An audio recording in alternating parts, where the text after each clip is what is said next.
All right, Matt the Mortgage Guy here. I got Doug Reynolds with Coldwell Banker. Thanks for joining me, my man. Always. Something that's super relevant in 2021. I want to get your opinion, share your opinion with folks as an agent who's working with a lot of buyers. When you're writing offers and you know that the list side is looking for something in the offer to address the appraised value. I know and you know that appraisals can come in high, they can come in low. It's not always certain, and so to give the seller some certainty, they want something written into the contract to address that appraisal. So what can you tell us about what you're advising, what you're having to do to get offers accepted this year? Yeah, sure. So ultimately this comes down to market conditions. We are in a market where there is very little homes available and there's a lot of buyers trying. And so that gap there is creating a market where it favors sellers at the moment.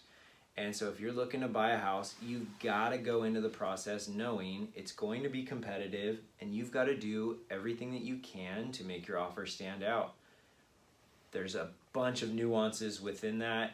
You're asking me a question just specifically focusing on appraisals. And ultimately, it's really important as a buyer to prepare yourself and know what you can do when it comes to an appraisal.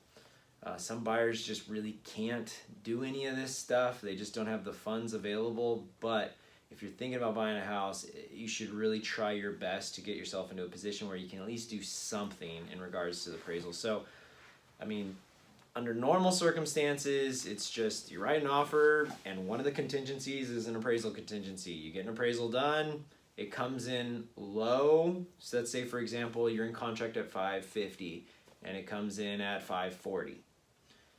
Well, you now have a problem. The seller is not obligated to have to sell it for less than what you agreed to, the $550. But because of the contingency, the buyer is not obligated to have to pay more than what it appraised at, $540 in this example. So it's like, hey, what do we do?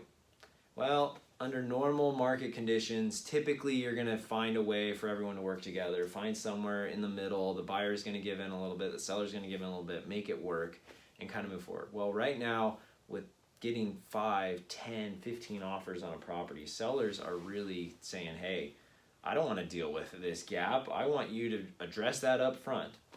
So the polar opposite of that is, as a buyer, you just remove your appraisal contingency completely in your offer. That is one option. That is an extreme option for sure.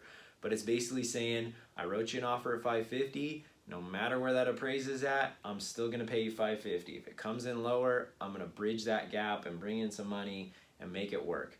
So that gives the seller peace of mind, like, I'm not really worried because in this market, my neighbor's house sold for here and then the next house sold for this and it's inching up. And so the problem is the comps are not catching up with the market. And so the appraisals can potentially come in a little low.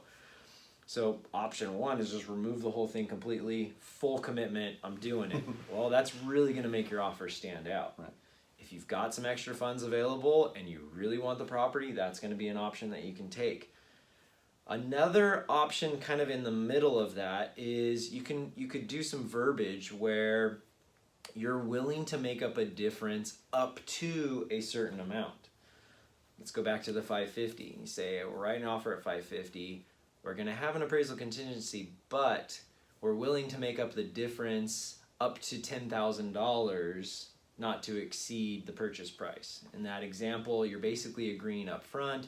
If it appraises at $545, that's only $5,000. It's less than the 10. I'm going to make up that difference. But if it appraises at $535, then it's, hey, I said I'd make up a difference up to $10,000, so it appraised at $535. Going to purchase it at $545.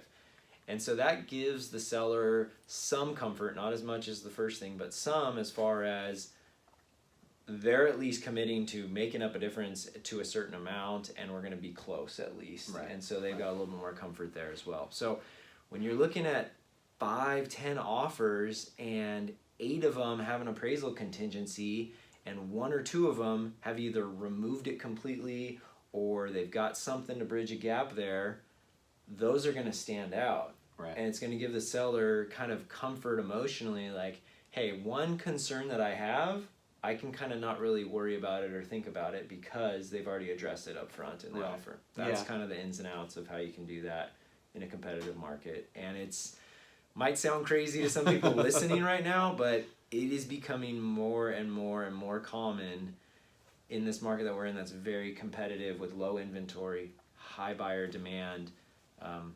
Most of the properties that I'm in escrow on, whether it's on the list side or the buy side, they did something to address the appraisal, whether either removing it completely or we wrote, we'll make up the difference up to a certain amount and stuff. That is really an important step to make your offer stand out, because if you're dollar for dollar pretty much even, that's a term that is going to bring you to the top of the pile.